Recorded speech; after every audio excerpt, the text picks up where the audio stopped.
Dan akidah ya ikhwah, dia ilmu yang paling dasar yang wajib dipelajari oleh seorang muslim. Kenapa? Karena akidah berkaitan dengan syarat sah diterimanya ibadah dia. Kalau akidah dia benar, maka dia memiliki syarat amal ibadahnya diterima oleh Allah Azza wa Jalla. Karena pembahasan akidah ada pembahasan tauhid. Kalau seseorang berbuat syirik, tertolak amal ibadahnya. Pembahasan akidah, pembahasan ma'rifatullah, mengenal Allah Azza wa Jalla. Kalau seseorang ada yang salah di dalam mengenal Allah, tidak sempurna ketika dia beriman kepada Allah Azza wa Jalla. Pembahasan akidah, pembahasan berkaitan dengan syahadatu alla ilaha illallah. Kalau seandainya dia tidak memahami kalimat tersebut, konsekuensinya, maknanya, syarat-syaratnya, rukun-rukun serta pembatal-pembatalnya, maka tidak sempurna ketika dia mengucapkan asyhadu an la ilaha illallah. Pembahasan akidah, pembahasan berkaitan dengan syahadatu anna Muhammadan Rasulullah. Kalau seandainya dia tidak mengetahui, tidak sempurna ketika dia bersyahadat kepada Nabi Muhammad sallallahu alaihi wa ala alihi wasallam. Dan Allah Ta'ala menciptakan kita semua untuk menegakkan peribadatan. Dan ibadah tidak dinamakan dengan ibadah kecuali dengan tauhid. Ya, tidak semua ibadah diterima oleh Allah Azza wa Jalla. Dan tidak semua ibadah yang dikerjakan oleh seseorang itu sesuai yang diinginkan oleh Allah Azza wa Jalla. Ibadah yang diinginkan oleh Allah, yang diterima oleh Allah, yang dimaksudkan di dalam Al-Quran dan hadis, itu adalah ibadah yang sesuai dengan rukun-rukunnya, syarat-syaratnya, dan landasan yang paling dasar, yaitu tauhid kepada Allah dan tidak tercampur baur dengan perbuatan syirik sedikit pun. Hal ini sebagaimana firman Allah Azza wa Jal, وَمَا خَلَقْتُ الْجِنَّ وَالْإِنسَ إِلَّا لِيَعْبُدُونَ. Tidaklah aku ciptakan jin dan manusia melainkan untuk beribadah kepadaku. Dalam surat Az-Zariyat ayat 56. Dan semua para nabi, para rasul diutus oleh Allah Azza wa Jal. Tugas utama mereka memurnikan akidah, mengembalikan umat kepada tauhid, dan meninggalkan perbuatan syirik. Allah Ta'ala berfirman dalam surat An-Nahl ayat 36, وَلَقَدْ بَعَثْنَا فِي كُلِّ أُمَّةٍ rasulan an i'budullaha wajtanibut taghut. Dan kami telah mengutus di setiap umat seorang rasul. Tugas rasul tersebut hanya untuk menyembah Allah, mengingatkan manusia an i'budullah, menyembah Allah. Ya, tadi kita sebutkan ibadah dan sesembah atau penyembahan kepada Allah itu harus murni dengan tauhid, tidak ada campur aduk dari perbuatan syirik sedikit pun. Sedangkan bagaimana seseorang bisa selamat dari perbuatan syirik kalau dia tidak tahu tentang syirik? Sebagaimana perkataan kaifa yattaqi man la yadri madza yattaqi. Bagaimana seseorang bisa menjaga dirinya dari perkara yang buruk kalau seandainya dia tidak tahu apa yang harus dia ketahui dari keburukan tadi, yang dia jaga dirinya dari keburukan tadi. Ya, sebagaimana dikatakan dalam syair, araftu syarra la li syarri walakin litawaqqih faman lam ya'rif asy-syarr minal khair yaqa'u fihi. Aku mengetahui perbuatan buruk bukan untuk mengerjakan perbuatan tersebut, tapi untuk menjaga diriku dari perbuatan buruk tadi.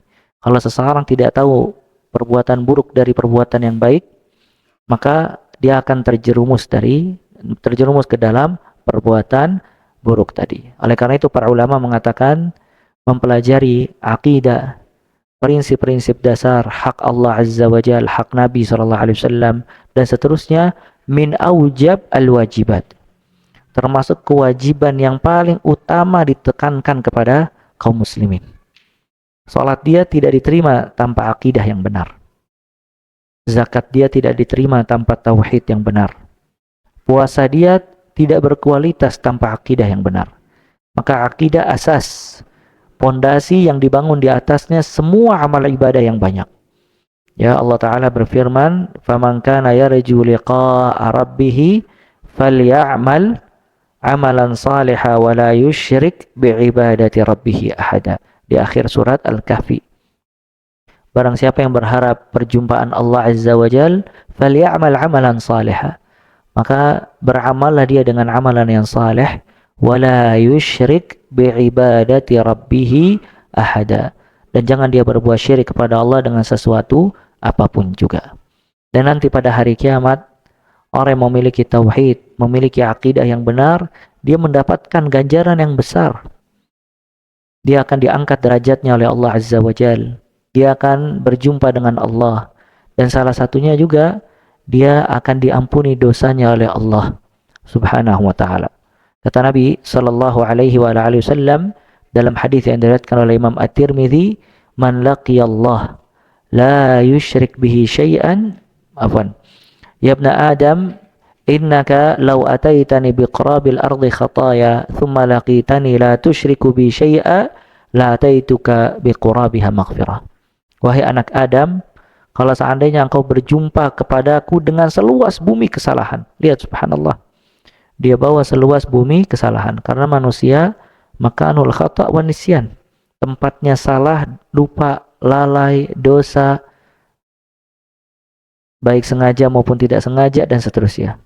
Maka kalau dia berjumpa kepada Allah dengan seluas bumi kesalahan, kemudian dia berjumpa kepada Allah tidak berbuat syirik kepada Allah Azza wa Jalla dengan sesuatu apapun juga, la ataituka biqurabiha maghfirah. Niscaya kata Allah Azza wa Jalla, aku akan mendatangkan kepada engkau seluas bumi juga ampunannya. Maka kata para ulama, hadis ini menunjukkan orang yang mentauhidkan Allah dan muwahhidin, orang-orang yang berbuat tauhid, kemudian dia berbuat dosa, baik dosa kecil maupun dosa besar, namun dia tidak berbuat syirik kepada Allah Azza wa Jalla, maka itu ada kesempatan diampuni dosanya oleh Allah Subhanahu wa ta'ala. Ya, makanya semakin kuat akidah dan tauhid, semakin besar kedudukan dia di sisi Allah Azza wa Jalla. Dan Syekh Muhammad ibn Abdul Wahhab rahimahullah mengatakan dalam kitab tauhid, "Man haqqaqa tauhid dakhalal jannata bighairi hisab wala adzab." Barang siapa yang merealisasikan tauhid dengan sempurna, dia akan masuk surga tanpa hisab, tanpa azab. Maka puncaknya tauhid, puncaknya akidah yang dipelajari dan diamalkan oleh seorang muslim, baik laki-laki maupun perempuan, dia bisa masuk surga tanpa hisab, tanpa azab. Dan ini khusus buat umat Nabi SAW, tapi tidak semuanya. Adalah al-muhaqqiqun at-tauhid. Mereka orang-orang yang merealisasikan tauhid dengan benar. Pertanyaannya, bagaimana cara seseorang merealisasikan tauhid dengan benar? Kata para ulama, yang pertama, dia benar-benar mentauhidkan Allah secara sempurna, dibangun di atas ilmu bukan kebodohan. Yang kedua, dia tidak mencampur adukan tauhid dengan syirik, dengan bid'ah, dengan maksiat. Maka apabila dia mentauhidkan Allah dengan sempurna di atas ilmu dan basirah, kemudian dia tidak mencampur adukan tauhidnya dengan syirik, baik besar maupun kecil, dengan bid'ah dan dengan maksiat, baik dosa kecil, dosa besar ataupun dosa kecil, bukan berarti dia tidak berbuat dosa. Dia berbuat dosa, namun kalau setelah berbuat dosa, dia segera kembali kepada Allah Azza wa Jalla. Maka orang-orang ini adalah yang mentahqiq, yang merealisasikan tauhid secara benar. Dan dia yang mendapatkan ganjaran akan masuk surga tanpa hisab, tanpa azab.